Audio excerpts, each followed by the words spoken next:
नमस्कार दोस्तों। पिछली क्लास में हमने प्रेजेंट टेंस के बारे में पढ़ा था और हमने कुछ सेंटेंसेस पर भी डिस्कशन किया था। आज उन्हीं सेंटेंसेस को हम हिंदी से इंग्लिश में ट्रांसलेट करने का प्रयास करते हैं।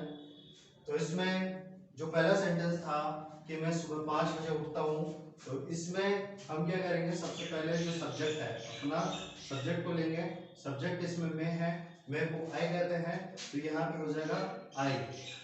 उठने को बोलते हैं गेट अप, तो यहाँ पर हम get up, I get up 5 बजे, तो 5 बजे होता है यहाँ पर 8:05 और सुबह सुबह तो यहाँ पे हो जाएगा इन द मॉर्निंग। तो इस तरह से जो हमारा सेंटेंस है, I get up 8:05 in the morning. अगला है मैं रवि के साथ विद्यालय जाता हूँ, तो हमारा जो सब्जेक्ट है वह यहाँ पर आई है, जाने को हम गो कहते हैं और विद्यालय विद्यालय को हम कहते हैं स्कूल, इन द स्कूल के साथ को कहते हैं हम विद, और किसके साथ में रहता है, रवि के साथ में। रवि को आम खाना अच्छा लगता है, तो यहाँ पर जो हमारा सब्जेक्ट है वह आएगा रवि। रवि के बाद में अच्छा लगना मतलब कि वह किसी चीज को लाइक करता है, तो हम यहाँ पर यूज करेंगे लाइक।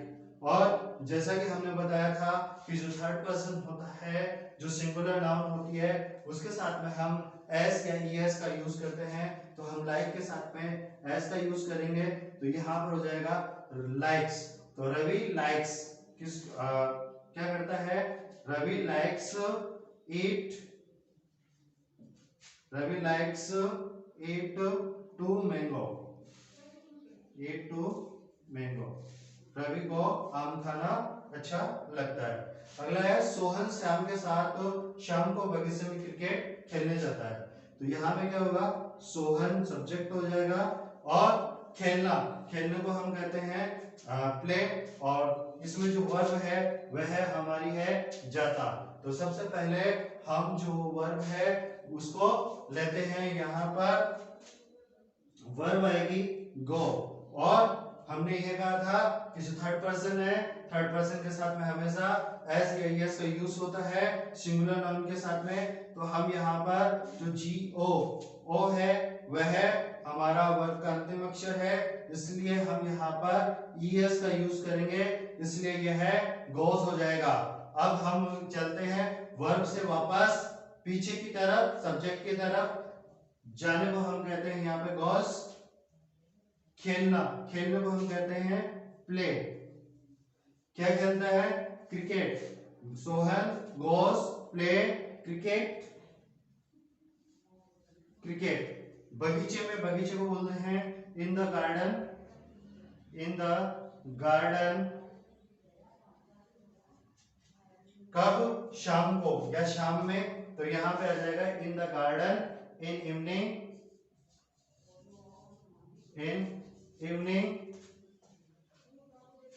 के साथ को हम विद कहते हैं, तो यहाँ पे आ जाएगा विद, किसके साथ में, शाम के साथ में। तो इस तरह से हम यहाँ पर शाम को ले लेते हैं। इस तरह से हमारा जो सेंटेंस है वो काफी अच्छी तरह से और आसानी से बन सकता है। हमें ये ध्यान देना है केवल कि जो पहले हमें सब्जेक्ट लेना है, उसके बाद में वर्ब लेनी है, वर्ब के बाद में हम वापस पीछे की तरफ आते हैं और जो सेंटेंसेस है वह हमारे आसानी से बनते जाते हैं।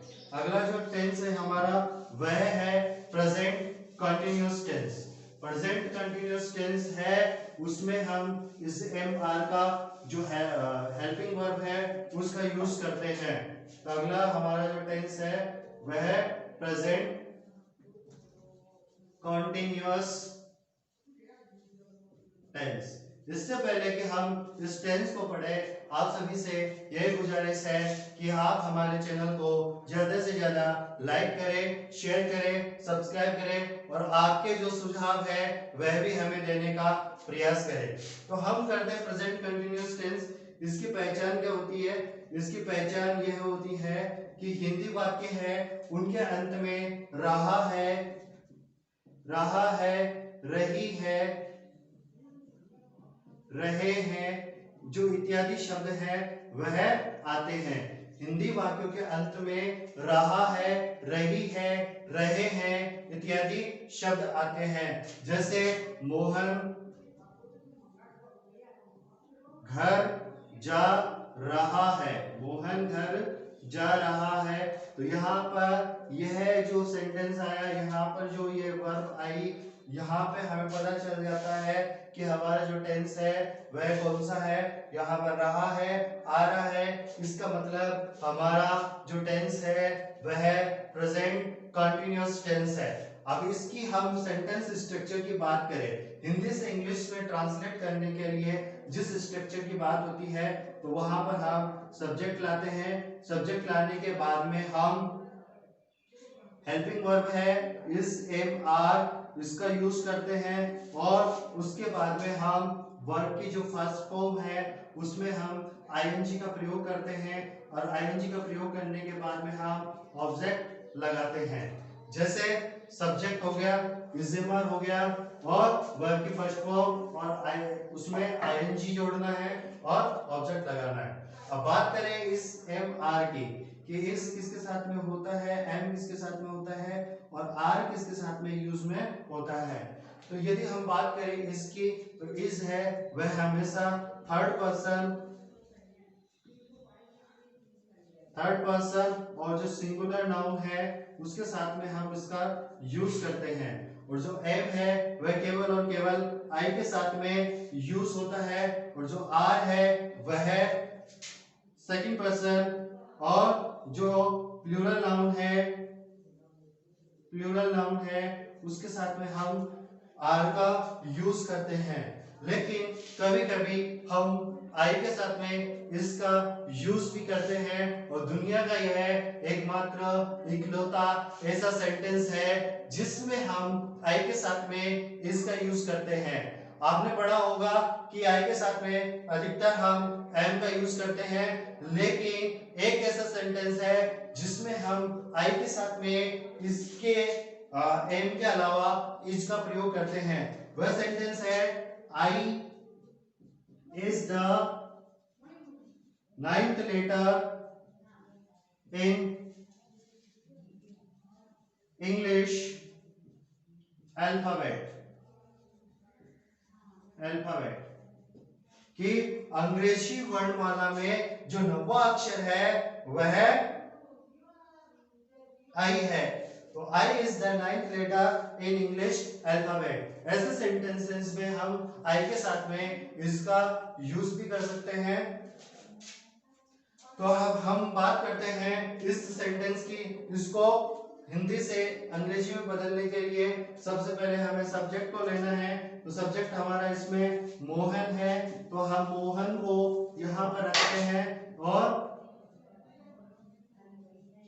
इस एमआर में से किसी एक हेल्पिंग वर्ब का चयन करते हैं। हम देखते हैं कि ये जो हमारा जो सब्जेक्ट है वह थर्ड पर्सन है और सिंगुलर है। थर्ड पर्सन और सिंगुलर होने के कारण हम यहाँ पर इज का यूज कर रहे हैं, इसलिए मोहन इज जाना, जाना को हम कहते हैं गो, जाने को कहते हैं गो और उसमें हम जोड़ेंगे आईएनजी, तो यह हो जाएगा गोइंग। मोहन इज गोइंग, कहाँ पे जा रहा है? घर जा रहा है। कल हमने प्रीपोजिशन पढ़ा था, यदि हम किसी चीज से कनेक्ट होते हैं तो वहां पर हम टू प्रीपोजिशन का यूज करते हैं। तो Mohan is going to home. अब बात करते हैं कुछ जो लड़के होते हैं वहां पर होम की जगह हाउस का यूज भी करते हैं। होम और हाउस में डिफरेंस है, दोनों का मतलब घर या मकान होता है। होम का अर्थ होता है घर और हाउस का भी वैसे मान ले तो इन दोनों का अर्थ है वह घर ही होता है। लेकिन दोनों में डिफरेंस ये है कि जो होम होगा उसमें वह अपना खुद का घर होगा और उसमें हमारा खुद का परिवार रहेगा और उसमें जो हमारा जो रिश्ता है वह आत्मीयता का रहेगा। उस घर से हमारा जो जुड़ाव है वह आत्मीयता से रहेगा और उस घर से हमारा अत्यधिक लगाव रहेगा। लेकिन जो हाउस होगा वह एक तरह से किराए का घर होगा, उसमें हमारा इतना जुड़ाव नहीं रहता और हम जो सर्किट हाउस है उसको भी इसका एक एग्जाम्पल मान सकते हैं, क्योंकि वह भी एक तरह से किराए का घर होता है जहां पर जो बड़े जो ऑफिसर्स होते हैं वह वहां पर आसानी से रहने के लिए जाते हैं। तो यहाँ पर जो सर्किट हाउस है वह इसका एग्जाम्पल हो सकता है। किराए का जो घर होता है उसके लिए हम यहाँ पर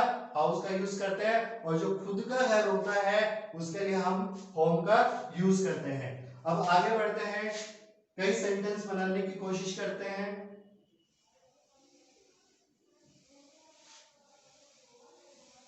कुछ सेंटेंसेस बनाने का प्रयास करते हैं, जैसे सोहन रवि के साथ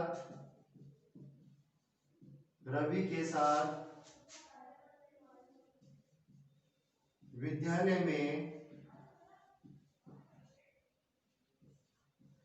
पढ़ने को जा रहा है। सोहन रवि के साथ विद्यालय में पढ़ने को जा रहा है या सोहन रवि के साथ विद्यालय में पढ़ने जा रहा है। यहाँ पर हम को हटा देते हैं एक बार, और सोहन है रवि के साथ विद्यालय में पढ़ने जा रहा है। तो सबसे पहले हम यहाँ पर जो सब्जेक्ट है वह लेंगे। तो हमारा जो सब्जेक्ट है वह यहाँ पर है सोहन। सोहन के साथ में हम इस जमात में से किसी एक का चयन करेंगे।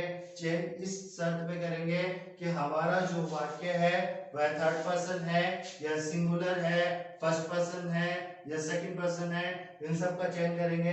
तो हम देखते हैं कि हमारा जो सब्जेक्ट है सोहन वह थर्ड पर्सन है और थर्ड पर्सन होने के साथ साथ यह सिंगुलर भी है। सिंगुलर होने के कारण हम इसके साथ में इज का यूज करेंगे, सोहन इज। अब सोहन क्या कर रहे हैं, जा रहा है। जाने को हम यहाँ पर गो कहते हैं, तो Sohan is going, Sohan is going. जाने को हम गो कहते हैं और उसमें हमने आईएनजी जोड़ा। सोहन इज गोइंग पढ़ने, पढ़ने को हम क्या कहेंगे, to study, study, to study in the school, in the school with Ravi. अब यहाँ पर हम बात करते हैं कि स्टडी, स्टडी क्यों आया यहाँ पर। हम यहाँ पर रीड भी कर सकते थे, रीड इसलिए नहीं किया क्योंकि इन दोनों में काफी डिफरेंस है। डिफरेंस क्या है स्टडी और रीड में?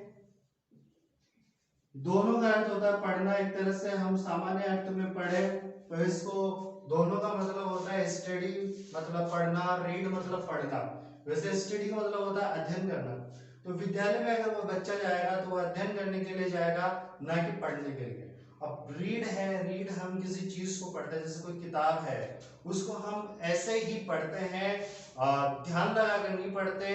किसी चीज को हम ऐसे ही पढ़ते हैं तो उसके लिए हम रीड का यूज करते हैं। और किसी चीज को यदि हम गौर से पढ़ते हैं तो उसके लिए हम स्टडी का यूज करते हैं। इस तरह से कई सेंटेंसेस आएंगे जिनमें कई प्रकार के डिफरेंस होंगे। अब जैसे एक है गेट, GATE गेट, और ये होता है डोर, और दोनों का मतलब होता है दरवाजा।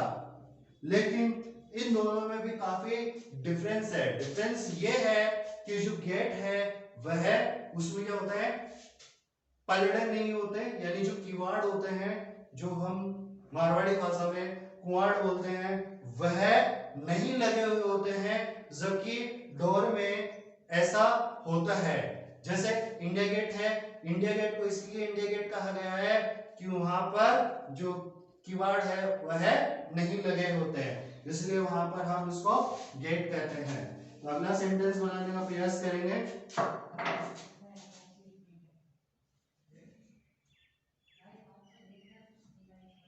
वे बाजार जा रहे हैं। अब यहां पर हमने देखा कि वे को यहां पर हम कहेंगे दे, लेकिन हम देखते हैं कि जो दे तो है थर्ड पर्सन के साथ में हम इसका यूज करते हैं, लेकिन हमें कैसे पता चले कि हमारा जो सेंटेंस है वह बहुवचन है कि सिंगुलर है। अब सिंगुलर और जो प्लूरल सेंटेंस है उसकी पहचान ये है कि जो सिंगुलर सेंटेंस होगा उसमें जो अंतिम अक्षर यानी जो हिंदी वाक्य का जो अंत होगा वह रहा है से शुरू होगा, और जो प्लूरल सेंटेंस होगा उसका अंतिम अक्षर रहे हैं से शुरू होगा। इसलिए हमारा जो सेंटेंस है वे बाजार जा रहे हैं, इसका मतलब है कि यह जो सेंटेंस है वह प्लूरल सेंटेंस है। दे है यहाँ पर थर्ड पर्सन है, लेकिन थर्ड पर्सन होने के साथ साथ यह एक प्लूरल नाउन भी है, इसलिए हम यहाँ पर इसको दे के साथ में हम यहाँ पर आर का यूज करेंगे। दे आर गोइंग, और कल हमने पढ़ा था किसी चीज से हम कनेक्ट होते हैं तो हम वहां पर टू प्रीपोजिशन का यूज करते हैं, और कहाँ जा रहा है वो है बाजार जा रहा है, इसलिए हम यहाँ पर मार्केट। इस तरह से जो सेंटेंस है हिंदी से हम इंग्लिश में आसानी से कर सकते हैं। अगला जो टेंस है वह है हमारा present perfect tense.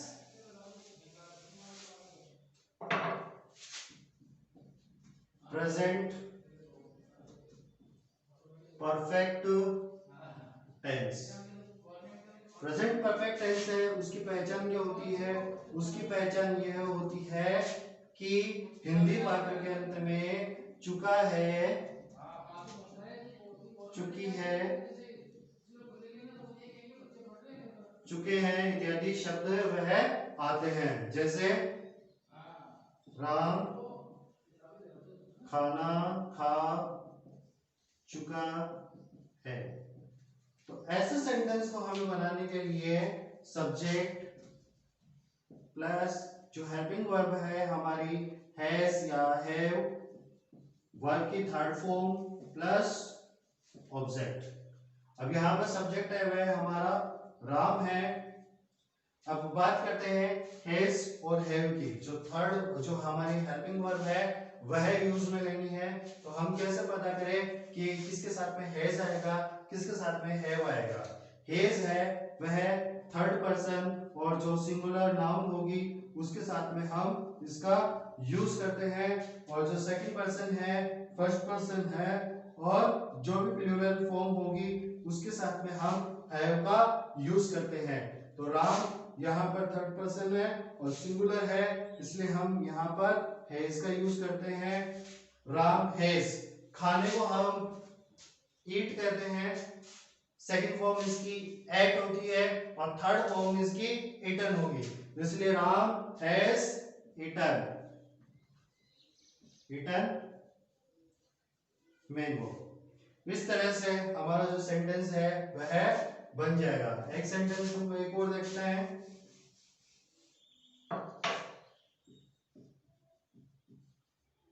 Rahul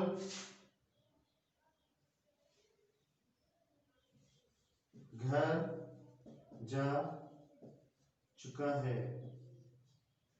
Rahul घर जा चुका है, तो यहां पर हम लेंगे राहुल हैज, जाने को कहते हैं हम गो, और go went second form, third form gone, तो Rahul has gone to home. इस तरह से हम आसानी जो सेंटेंस है वह बना सकते हैं। अगली क्लास में हम प्रेजेंट परफेक्ट कंटिन्यूअस जो टेंस है उसके बारे में विस्तृत अध्ययन करेंगे। तो thank you class, keep smiling, have a nice day.